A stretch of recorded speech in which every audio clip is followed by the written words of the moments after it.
There's an old Japanese saying, the tongue is more to be feared than the sword.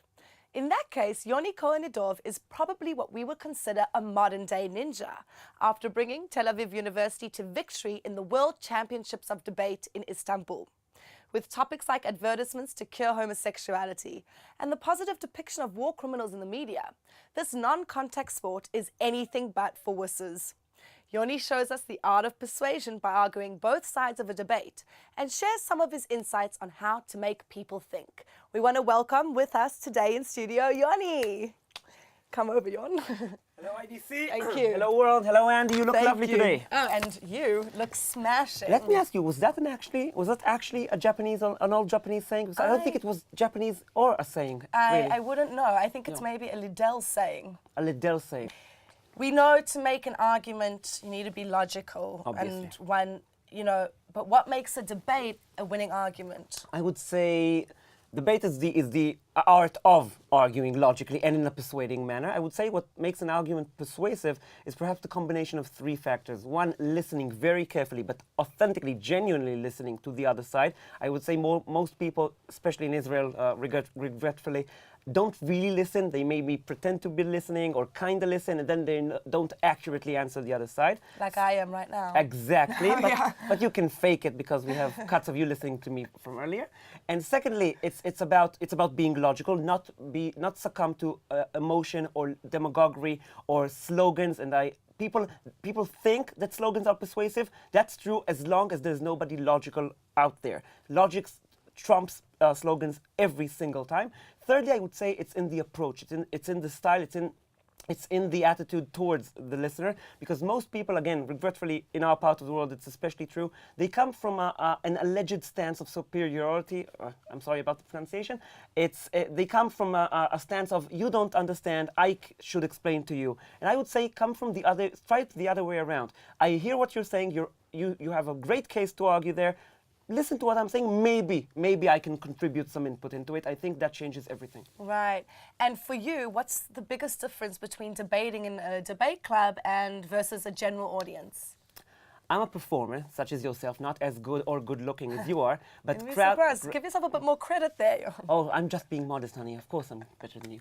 Anyway, for me, for me, audience changes everything. I'm really not that good, and especially not that funny. If you've ever seen me give a debating speech in regular rooms in which only the judges can watch you, the second the crowd starts to fill the auditorium, for some reason I flourish. I would say physically, you just derive so much energy from an audience that it just upgrades you in several levels. For me, it's not even a remotely similar experience. That's awesome. And what was that feeling of winning the debate championships? I can tell you that the actual thrilling experience, even before winning, is just being there within the parameters of the debating community, because in the world international debating community, it's like the Messiah had already come. What you have there are teams from Qatar and Iraq and Malaysia and Indonesia and Pakistan, and students from countries that have no relations from Israel, that are our enemies in real day life. And not only do they debate you and they shake your hands afterwards, but they hug you and they kiss, and we're all friends and they cheer you on.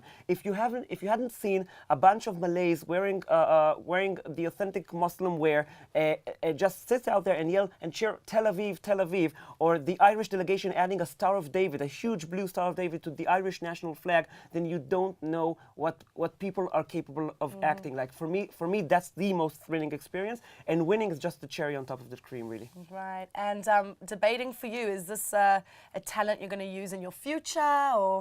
I would say debating is a talent you use all the time, because there's no aspect in life in which you don't have to get your message across or persuade someone in something. And I would say in dating, in professional life, in university, when you argue with your parents or with your friends, right, and to get a better deal on sales. Yes, I'm actually kind of ashamed to use my talents for the bad, for evil. So I never bargain. I'm the sucker that always takes the prize, because I'm just ashamed of trying to debate these guys. I feel it's inappropriate. But yes, I think it's useful in every aspect of your life, definitely. And for our last question, do you think being a debater makes you a nerd? I would say that if the definition of a nerd is someone that does what he loves, gets a lot of money from it, travels abroad for free all the time, wins the world championships, and gets to be hosted by a beautiful girl in a TV studio, then yes, I'm definitely a nerd. Well, good answer. We're going to see Yoni now, debate live, Yoni versus Yoni in studio, so stay tuned for that. I'm going to win. And thank you for joining us. Thank you for having me. We think it's an abhorrent distortion of any democratic rationale we hold dear in our society, and we want to make things much more fun around here and legalize prostitution.